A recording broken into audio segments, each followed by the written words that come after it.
YouTubes, it's good to be back, man, and I have some updates. I moved. There goes Finley. My hair is slowly growing into a mullet. You gotta grow a mullet at least once in your time. It's not a hairstyle, it's a lifestyle. But most importantly, we have to talk about a game changer that's come out for Stardew Valley in the last month. You see, there's this newly released tool that can help us maximize our early days on the farm by utilizing key mechanics in Stardew that aren't as random as you might think. You had my curiosity, but now you have my attention. Let me set the scene so you have an idea of what I'm getting at. In my first min-max guide, I was level 5 fishing on day 3, but what if I could get that by day 2? I dropped off my copper pickaxe upgrade on day 5, but what if I could do that on day 3? My first visit to the Skull Cavern was on day 17, and that's pretty great, but what if I could be there a week earlier? Those are the sorts of things that are possible with a little knowledge on how the game is coded. That's pretty neat! And listen, I know most people don't play Stardew Valley like this, and that's totally fine. But since my first min-max guide, I've had this urge to see how much further the limits of this game can be pushed. Back then, I didn't know about others who were doing the same thing like Habu, Zanji, Cordite, and Tushi. So, today I'll walk you through the new map predictor tool published by Blade, who is an absolute godsend in the land of Stardew min-maxing and challenge runs. I have a lot to cover on the tool in a moment, but let's talk about how this even works. You see, this is all possible because there are events in Stardew that are seeded. That basically means that these events are predetermined the moment your save file is created. Some events, if you know when and or where to look, will give you a solid head start during the early days on a new farm, and gold early on has a sort of snowball effect. Let's take fishing bubbles for instance.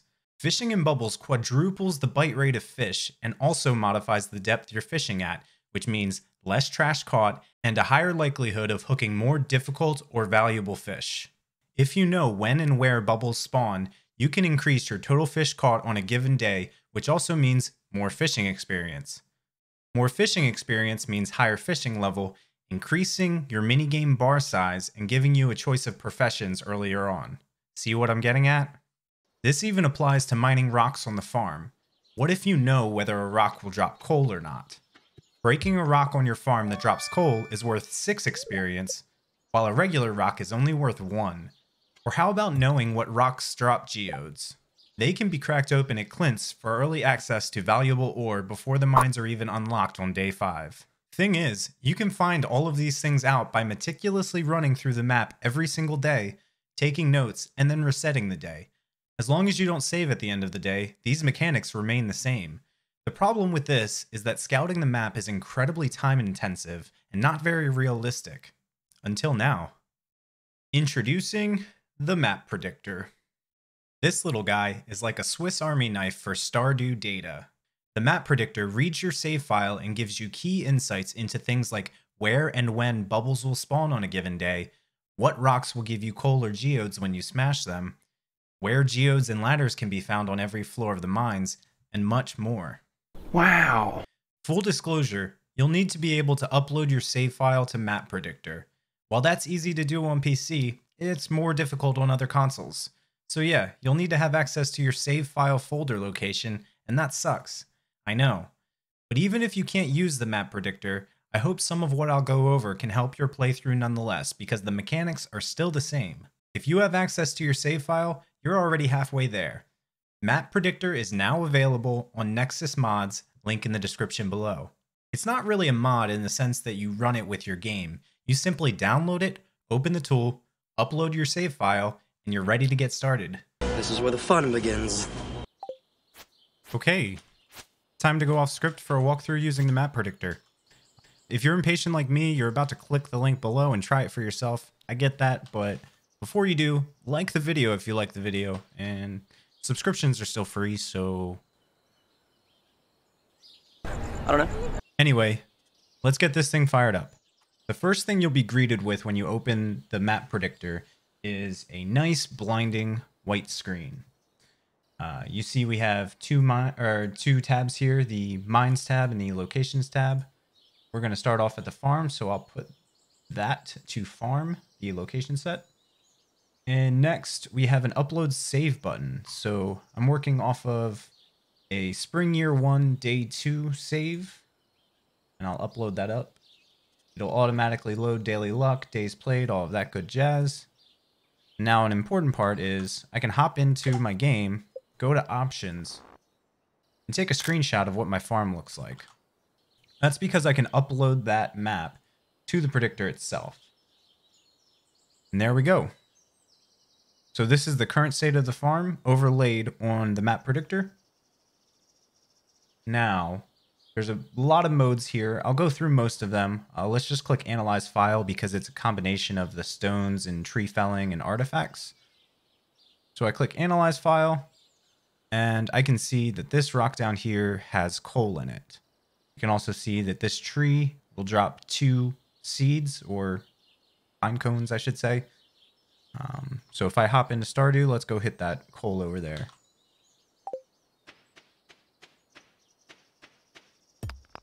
And there we go. So for, more casual applications, this is a good way of, instead of just knocking down everything off your farm and taking a note of where it is, you can just look right here. This also applies to artifacts. Let's see if we have an artifact at the bus stop. We do. So we have a doll here, ancient doll, I think that is. So we can head over there. Dig up this artifact, and there we go.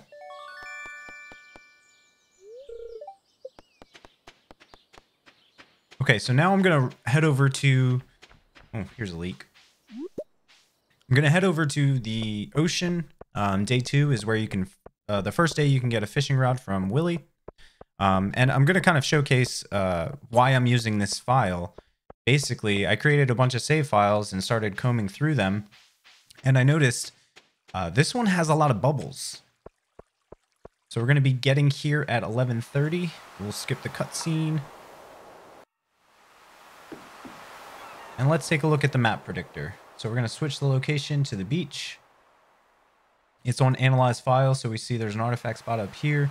But if I switch it to bubbles, we see, this is in military time. We see bubbles that we can reach down here. They started at 6:30, they end at 12:50. And we also have bubbles here that start at 1 p.m. and go for almost 4 hours. So we can see, here are the bubbles from the beach side. What time do they end? Okay, 12:50. So we'd be able to fish these. And the idea here is that you can get so much more experience and so many more fish by utilizing the bubbles on day 2. I mean, we're talking about upwards of, instead of getting 2 levels of fishing, maybe 3 levels of fishing, you're getting up to level 6 fishing. So that's a good start. Also in the map predictor, let's see, we'll hop back to the farm real quick and show off the crop quality. So you can see here, wherever you plant on this given day, if you were to plant here, whatever the crop is, when it's ready to go and you pick it, you will get a silver quality crop. Pretty cool. This also scales with your farming skills, so there's going to be more, right? The higher farming skill you have. Giant crops are a thing. Okay, so finally, I want to showcase the mines tab of the map predictor. So you'll see I've skipped ahead a few days. The mines don't open until day 5, so we're on day 7 now. Re-uploaded my save file, and we're now on the mines tab instead of the locations tab. This has a lot of good information. We'll start with the crates. So basically, if a crate were to exist in any of these spots, it will show you when you break it, exactly what's going to come out of it. So let's say over in this corner, right, there was a crate there on level 1. We're on floor 1 of the mines. If I were to break it, a hardwood would drop 100% of the time. The second button I'm not so sure about. It looks to be like monster drops, but these aren't 100% guaranteed. Otherwise, you would get a ring or the sneakers or the rubber boots every time you kill an enemy. So I think that's just a chance drop sort of thing, maybe based on where they spawn or where you kill them. Finally, and most importantly, we have the stones button. So we have some settings, right? Basically, whether a ladder already exists or whether you've broken a rock to reveal a ladder, the floor layout itself will change. So, whether you're getting geodes or copper ore or maybe some coal, they'll change whether a ladder is present. We also have, there's an additional chance of a ladder to spawn when there's no monsters on the floor. Once you've killed all of the enemies or there's just none to begin with. So you see those ladder potentials open up in this green. And most of these are all procedurally generated, right? So you can see how Concerned Ape has kind of done a lot of these diagonal paths. And you can see this, whether you go to any of the floors, right? It's all consistent. This also applies to the Skull Cavern. So let's hop in the day. And we'll go down to floor 1 and see what we have. So we have a good amount of stone. There's no ladder already on the floor. So we can consult, what's potentially here. There's some geodes down here. There's a copper ore and a coal. There's some copper ore. Let's see if there's any stones in those positions. So it doesn't look like there's any in those geode positions. We do have a copper ore down here, right? So let's go hit that and see what happens. Boom, copper ore. All right, here we go. If I'm correct, this should be a ladder. Boom. Here's another crate example on level 2. So if I pull up the tool, it looks like we have 5 stone dropping from this crate right here. So let's see if that's true. Nice. That was just a quick look at the map predictor, but I encourage you to try it out for yourself and support the creator, Blade, because I think it's pretty dope. Plus, there's even more here that I haven't covered. From a min-max perspective, this can really propel early game. I've seen it used for geode farming in the mines, locating bubbles for fishing, finding a particular weapon in a crate, and I have a feeling that there are even more applications. Ultimately, this is a time-saving device for people who really want to push the limits of Stardew. I get that it's not for everyone, but I hope you maybe learned a thing or two along the way. Last but not least, I'm back to regular uploads! Like the video, consider subscribing, and thanks for watching.